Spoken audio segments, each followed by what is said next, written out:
Okay, many new details from the upcoming X-Men Apocalypse have been released.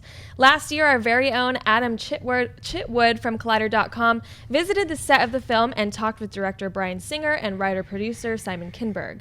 Among various new details, Singer and Kinberg talked passionately about the new timeline that was created in X-Men Days of Future Past and where the timeline may or may not go in relation to previous X-Men films. Singer said the following: "It's not leading necessarily towards exactly where we found Patrick Stewart and the X-Men at the beginning of X-Men 1. There are some things that lead in that general direction. Part of the philosophy we had at the end of Days of Future Past is that you can't fully change the course or current of the river, but you can just divert it a little bit. And we diverted it a little bit.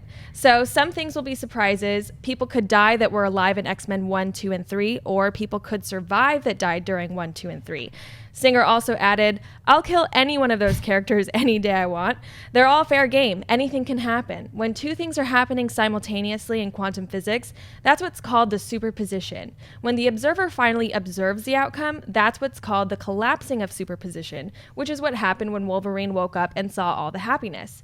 So yes, that is the outcome we hope for, that is the outcome we aspire to, and that's the outcome we are moving towards. But we saw in Days of Future Past another dark world. What says that can't happen again?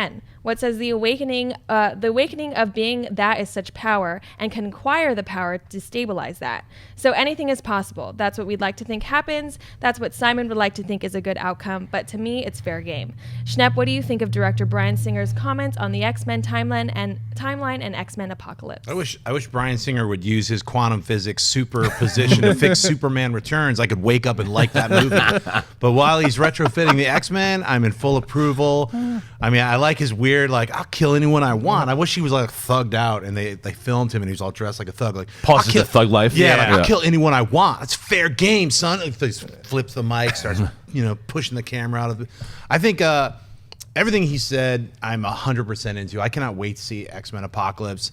The set visit was great. All those 75 different points, I was skimming through those. I love that they're finally addressing Scott and Havoc as brothers and how that works together. I think, them kind of watching, I know they don't read comics, so they were watching the animated cartoons, like again and again. And like, that's what kind of is, they grew up watching the animated X-Men. So that's what their Apocalypse is. And that's what their X-Men is. So by watching that and so trying to stay true to at least the cartoon, and of course the cartoon is based on the comics. So it's okay with me that they're just watching the cartoon and using that as a basis. So everything they've said so far makes me feel like, man, the X-Men is in really good hands with Bryan Singer. I loved X-Men Days of Future Past. I love the first two X-Men's that he did.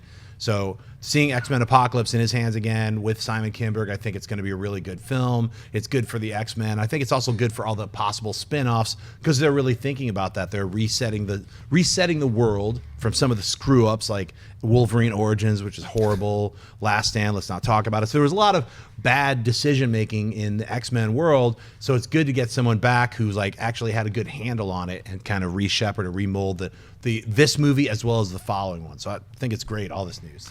What I love about these comments is that here we have a prequel that we don't know what's going to happen because we've seen The Hobbit, right? We know Bilbo doesn't die because we've seen Lord of the Rings. We've seen the Star Wars prequels. We know what happens with Anakin's character and he turns to the dark side. This is a prequel that we don't know what's going to happen because it's not set in stone. And so any of the characters could die. He even mentions that the Dark Phoenix saga is they could do that again. Yes, do it right. Yeah, and we could see certain characters live or die that we thought, oh, maybe at this point they're dead, or so. That's what I like the most about this. Christian, it's a phenomenal point. It's doing what Terminator failed to do, and that happened in the last one because it took away, even though it took away a lot of great things from the first two movies, it annihilated, like you said, the third movie and the timeline with Brett Ratner and all that stuff, and it's all gone.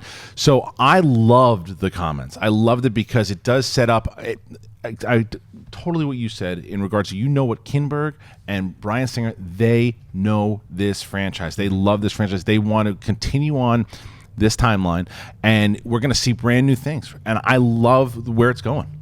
Yeah, so if you guys want to check out more, go to Collider.com, check out Adam Chitwood's article. He did like 2 or 3 articles. Yeah. One is about what we were talking about, the timelines, and then another one is like 75 highlights. And it's just all they're minor spoilers. They're not anything about who's going to die in it, but they are minor spoilers about what characters maybe featured more and who's going to do this or that. So if you want to check that out, go to collider.com. Yeah. Hey guys, if you like this clip, click here to watch the entire episode. Also, make sure you subscribe to our YouTube channel because it'll help you stay up to date with all the stuff we've got going on here at Collider.